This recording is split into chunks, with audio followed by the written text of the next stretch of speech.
Franck Ferrand raconte sur Radio Classique. « 27 mai 1905, nous sommes en pleine mer, au cœur de la guerre russo-japonaise, dans le détroit de Tsushima. Ça se trouve entre la Corée et le sud du Japon. Et nous sommes à bord du navire amiral russe qui s'appelle Prince Souvorov. Le Prince Souvorov est un bateau à vapeur de 121 mètres, 2 cheminées à vapeur, 2 tourelles. Et cette fois, il est, mais alors, complètement pris sous le feu de la marine japonaise. Un officier russe qui s'appelle Semonov va raconter dans son journal, qui s'appelle « La guerre russo-japonaise sur les mers », je le cite, « Il était seulement impossible de compter le nombre de projectiles qui nous frappaient. Les obus semblaient pleuvoir sur nous de façon incessante, l'un après l'autre. Les plaques d'acier et les superstructures du pont supérieur étaient déchiquetées. Les éclats causaient beaucoup de pertes. Les échelles métalliques étaient tordues comme des anneaux et les canons étaient littéralement arrachés de leurs affûts.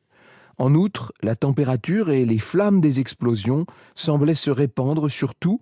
J'ai vu une plaque d'acier s'enflammer sous l'effet d'une explosion. » Ce navire Prince Souvorov va prendre feu comme un fétu de paille. Les munitions japonaises sont redoutables, la poudre Shimosa enflamme la peinture des navires, les obus éventrent les 2 cheminées et pulvérisent littéralement le gouvernail. Le vaisseau amiral se met à tourner en cercle, à moitié coulé, incapable de combattre, et à bord, l'amiral russe, l'homme qui commande la flotte russe, il s'appelle Zinovy Rozhestvensky, eh bien, il est lui-même atteint. Il est lui-même blessé et grièvement, il abandonne le navire, après quoi on voit couler ce vaisseau avec tout son équipage. Une tragédie que pourtant l'amiral avait vu venir. Franck Ferrand sur Radio Classique. Cela fait 10 ans que les empires japonais et russes sont en train de se battre. Alors, du côté japonais, vous avez l'empereur Mushito, du côté russe, le tsar Nicolas II, et tous deux visent le contrôle de la Corée et de la Mandchourie. C'est ça la zone sensible, si je puis dire. Déjà, le Japon occupe une grande partie de tout cela, mais les Russes ont prolongé le transsibérien jusqu'en Mandchourie et ils envoient des troupes. Le 8 février 1904, le Japon a attaqué la flotte russe dans le port stratégique de Port Arthur. Vous vous rappelez, la péninsule coréenne, ça nous rappelle des souvenirs de lycée, tout ça. La Russie perd 3 navires ainsi que le contrôle maritime de la zone. Sa flotte est bloquée à quai à Port Arthur et le 10 août 1904, elle va tenter une sortie, seulement elle perd pas mal de bâtiments et va devoir battre en retraite, ce qui fait que les Russes sont complètement isolés, très très très très loin de leur capitale, à 13 000 de Saint-Pétersbourg, et encore en coupant par le canal de Suez. La Russie, pour autant, ne s'estime pas vaincue, mais même pas du tout. Le tsar Nicolas décide d'expédier sa flotte impériale du Nord, donc depuis la mer Baltique, jusqu'à la mer de Chine pour aller forcer le barrage, le siège de Port Arthur, pour libérer les Russes qui sont là-bas assiégés. Mais vous imaginez un peu l'épopée. Le commandant de cette flotte russe du Nord, c'est donc cet amiral Zinovy Rozhestvensky qui a 57 ans, regard impénétrable, grande moustache soignée comme un officier supérieur russe de l'époque, un personnage tchékovien si je puis dire. Parmi les 7 cuirassés de son escadre, 4 sont tout neufs. Le prince Souvorov donc, l'empereur Alexandre III, l'Orel et le Borodino. Il y a aussi des croiseurs, des torpilleurs, des charbonniers évidemment, parce que la consommation de charbon pour tous ces vapeurs est littéralement faramineuse. Bref, c'est une flotte de 45 navires en tout qui prend le départ le 14 octobre 1904, en quittant donc la mer Baltique. Alors attention, des renseignements circulent sur la présence de torpilleurs japonais en mer Baltique, ce qui fait que Rozhestvensky ordonne aux officiers d'ouvrir le feu sur tout navire qui refuserait de s'identifier. On est en guerre. Quelques jours plus tard, en mer du Nord, un équipage aperçoit toute une escadre japonaise, une trentaine de navires quand même. Les croiseurs russes donnent du canon. Étrangement, aucun des navires ennemis ne réplique. Et pour cause, en fait, c'était pas du tout une escadre japonaise, c'était des chalutiers anglais. 2 malheureux pêcheurs vont être tués dans cette pitoyable escarmouche. Une demi-douzaine sont blessés. Les Russes sont tellement approximatifs qu'ils ont même, dans l'échauffourée, tiré sur leur propre navire. Il y a un aumônier russe qui a perdu un bras. Ça vous donne quand même une idée de l'état de préparation et ça augure mal de l'avenir. La Grande-Bretagne est choquée, il y a de quoi, vous me direz. Il faut savoir qu'elle est déjà l'adversaire de la Russie et de la France qui est alliée aux Russes. La Grande-Bretagne est donc l'allié du Japon dans cette affaire, ça changera par la suite. Elle crée un incident diplomatique et elle va tout mettre en œuvre pour empêcher la flotte russe de se ravitailler en charbon partout où elle passera. Jusqu'à l'Atlantique, la navigation des Russes est donc émaillée de toutes sortes d'incidents. Et ils sont pas prêts, les Russes, ça se voit tout de suite. Je cite Bertrand Dietz dans son essai sur, je cite, « Les plus belles erreurs militaires ». C'est aux éditions de L'Opportun, c'était paru au moment du Covid, ça. Et ça décrit l'attitude de l'amiral. Rozhestvensky sait, et ses subordonnés les plus compétents le savent également, qu'ils courent au désastre, mais que rien ne peut être fait pour l'éviter. La seule chose à faire aurait été de rebrousser chemin, au risque de se faire accuser de couardise ou de trahison. Ni traître ni lâche, Rozhestvensky obéit aux ordres. Mais on comprend combien il devait être difficile de se sentir ainsi ridiculisé. La marche au supplice va être interminable. Déjà, la flotte russe est maintenant au large de Tanger, au Maroc. L'amiral Rozhestvensky a le choix entre 2 routes maintenant pour atteindre la Corée, soit coupée par la Méditerranée, ça veut dire qu'il faut passer par le canal de Suez, et on débouche dans la mer d'Arabie et l'océan Indien, et puis ensuite c'est la mer de Chine, 13 000 nautiques. Ou bien il poursuit dans l'océan Atlantique, il contourne toute l'Afrique, il franchit le cap de Bonne-Espérance, remonte dans l'océan Indien, la mer de Philippines, la mer de Chine, et là c'est 18 000 nautiques. Rozhestvensky redoute qu'après le canal de Suez, des torpilleurs japonais attendent et si vous voulez, monter une embuscade dans la mer Rouge. Et il a l'intention de sauvegarder ses cuirassés les plus récents. On lui a confié des navires qui sont de véritables petits bijoux. Alors il décide de séparer sa flotte en 2. Les navires les plus anciens et aussi les plus longs prendront le risque de passer par le canal de Suez. Quant aux vaisseaux neufs, eh bien, il leur faudra prudemment aller contourner le continent africain. Ce sera beaucoup plus long, c'est certain, mais que voulez-vous, il faut prendre des mesures, il faut rester prudent, se dit Rozhestvensky, qui donc se lance sur son navire amiral, sur le prince Souvorov. Il se lance, lui, dans la circumnavigation.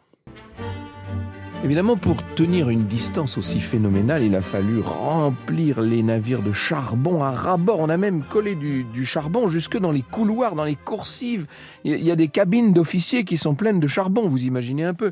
Les bateaux d'ailleurs sont tellement lourds, que certains vont manquer de sombrer, notamment dans un ouragan à l'ouest du Cap. Bref, ils finissent par franchir le Cap.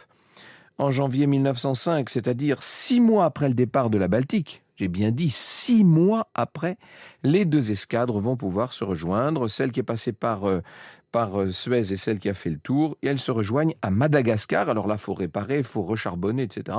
Et puis on repart en mars, mais il y a encore 2 mois de navigation. C'est le problème quand on envoie des navires depuis la mer Baltique pour aller en mer de Chine. Comment voulez-vous faire ? Là-bas, à Port-Arthur, les malheureux Russes qui étaient coincés, assiégés, pris en étau, ont fini par capituler. Les Japonais ont fait 25 000 prisonniers, et sur place, ils ont saisi ceux des navires russes qui attendaient leur renfort. Vous imaginez, on peut dire que la guerre est perdue avant même d'avoir commencé. La flotte de Rozhestvensky, qui était censée prêter main forte à cette flotte, va arriver après la bataille, et c'est seule qu'elle devra donc affronter une flotte japonaise qui, de son côté, a eu le temps de se préparer, qui est proche de ses bases, qui attend de pied ferme. Est-ce que ce serait pas le moment de faire demi-tour pour l'amirauté de Saint-Pétersbourg ? Pas question. Je ne sais pas si vous êtes allé à Saint-Pétersbourg et avez eu l'occasion de visiter ces extraordinaires bâtiments de l'amirauté. Quand on voit la splendeur de ces lieux, on comprend que les gens qui étaient dans ces bureaux se soient pris pour les maîtres du monde, en fait. Et on ordonne à Rozhestvensky, je cite, « Détruisez la flotte japonaise, puis gagnez Vladivostok pour prendre votre commandement. » Non seulement on envoie cet homme au casse-pipe, mais en plus on lui promet de lui retirer le commandement de sa flotte une fois la victoire acquise. Bon, tout ça est extravagant. Bon, il y a un contre-ordre qui arrive entre-temps. L'amirauté a décidé d'envoyer du renfort, une nouvelle escadre commandée cette fois par l'amiral Nebogatov, ce qui veut dire maintenant que Rozhestvensky reçoit un ordre qui est terrible pour lui. Attendez Nebogatov. Nouvel espoir pour Rozhestvensky? Non.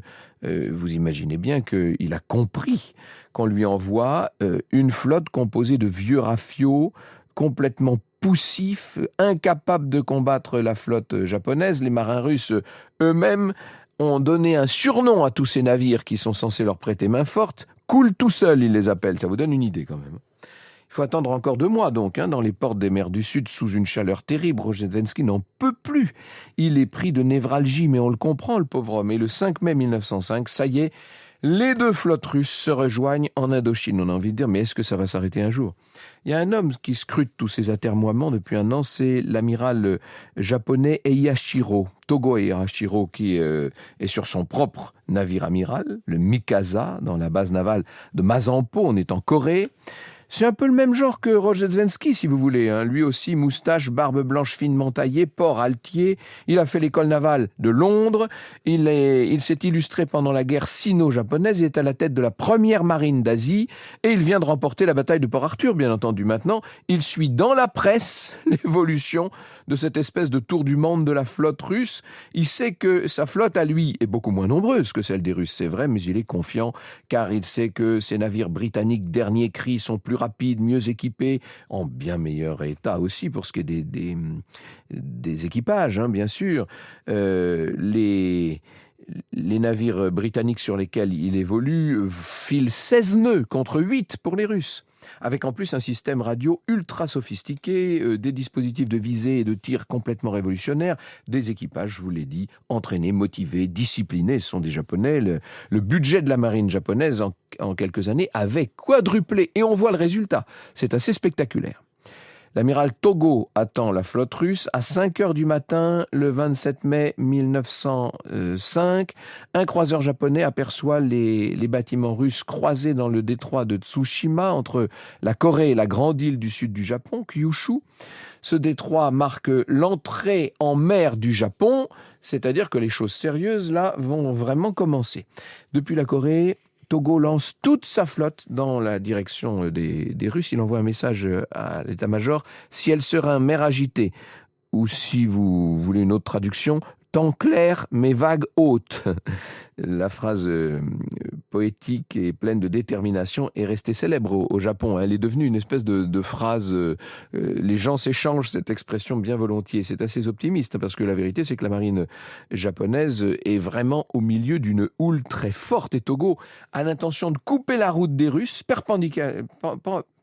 de manière perpendiculaire. En langage naval, on appelle cette manœuvre barrer le T. Les navires russes avancent en colonne les uns derrière les autres, sans se déployer. Ils font une sorte de large ligne, si vous voulez. Et les Japonais vont concentrer leurs tirs sur les premiers navires russes qui arrivent là-bas.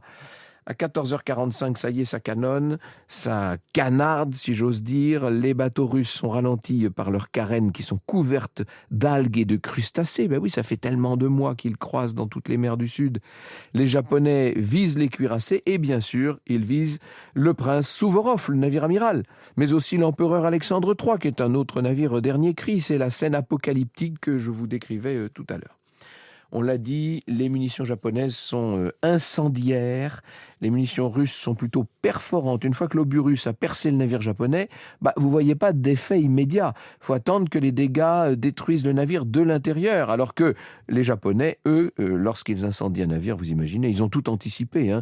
Ils ont arrosé leur pont avec du sable et de l'eau pour limiter les incendies, leurs uniformes sont propres pour éviter l'infection, les blessures, et conséquence de tout ça, après chaque tir, les Russes croient avoir manqué leur cible, alors que parfois ils l'ont atteinte, simplement ça n'a pas d'effet visible, alors que eux, en revanche, ce qu'ils subissent est effroyable. Je vous ai dit que l'amiral Rozhestvensky était blessé, il est même maintenant inanimé.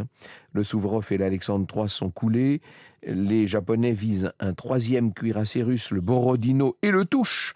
Ce qui veut dire que le stock de munitions à bord explose. Vous voyez un peu la boule de feu, le fumée. Le Borodino prend de la gîte et le voilà qui chavire avec son pont sous l'eau, la coque maintenant vers le ciel. Les marins sont prisonniers là-dessous avant que ce qui est un véritable cercueil de fer ne les entraîne, ne coule à pic. Depuis les autres navires russes, évidemment, on est complètement affolé. Les joyaux de la puissante flotte impériale russe ne sont plus maintenant que des feux qui illuminent la nuit catastrophique, apocalyptique de cette mer du Japon. C'est un désastre complètement indescriptible, ce qui se passe pour les Russes. Ils ont perdu leurs 8 cuirassés, la quasi-totalité de leur flotte. Il n'y a que 3 navires qui ont réussi à échapper à ce qui était une curée en mer et à gagner Vladivostok. Et là, bien sûr, que le tsar n'a plus d'autre choix que d'accepter un traité de paix. Son chef de gouvernement, le comte Witte, et vous savez, Serge Witte, va signer ce traité le 5 septembre à Portsmouth, aux États-Unis. La Russie renonce à la Corée, à Port-Arthur, à la Mandchourie. Ça affaiblit beaucoup le régime impérial, ça. Et c'est le moment où les émeutes vont se transformer en révolution. C'est la révolution russe de 1905, avec notamment la mutinerie d'un autre cuirassé que vous connaissez par cœur, le cuirassé Potemkin, bien entendu, à Odessa, au mois de juin. Comment voulez-vous qu'un désastre aussi fulgurant n'ait pas eu des conséquences politiques majeures ? La révolution de 1905, elle va entraîner, bien sûr, les révolutionnaires à ce qui deviendra plus tard la grande révolution de 1917. Donc, cette bataille navale catastrophique et calamiteuse qui aurait si bien pu être évitée aura des conséquences qui sont considérables à l'échelle de l'ensemble de l'histoire de la planète. Après le traité de paix, les Japonais libèrent l'amiral Rozhestvensky. On est là en novembre 1905 et il va, quand il arrive à Saint-Pétersbourg, être traduit par l'amirauté galonnée et dorée dont je vous parlais tout à l'heure, traduit en cour martiale, le pauvre Rozhestvensky, lui ainsi d'ailleurs que tous les officiers qui ont survécu à la bataille de Tsushima, ils risquent tous le peloton d'exécution pour avoir perdu la bataille. Et Rozhestvensky va vouloir endosser seul toute la responsabilité de la défaite. Seulement, c'est pas lui qui va être condamné, c'est l'amiral Nebogatov qui est condamné à mort pour s'être rendu avec le reste de la flotte. On a envie de dire, nous, mais qu'est-ce que vous vouliez qu'il fasse ? Bref, le tsar commue la peine capitale en peine d'emprisonnement et puis finalement, il graciera tous les condamnés. Mais Rozhestvensky ne se remettra jamais de cette affaire. Il finit par tomber malade et il mourra 3 ans plus tard. C'est ce qui s'appelle être rongé par quoi ? Est-ce que c'est par la culpabilité ? Est-ce que c'est par l'humiliation ? Je pense qu'il a surtout été rongé par la colère de ce à quoi on l'a contraint pendant tous ces mois d'une marche au supplice extravagante. Est-ce qu'il fallait aller à Tsushima ? À mon avis, vous avez la réponse. Voici ce que nous dit Bertrand Diette. Tsushima est une de ces batailles inutiles mais inéluctables, livrées pour l'honneur, en pure perte, pour relever le défi presque moral posé par l'adversaire. Franck Ferrand sur Radio Classique.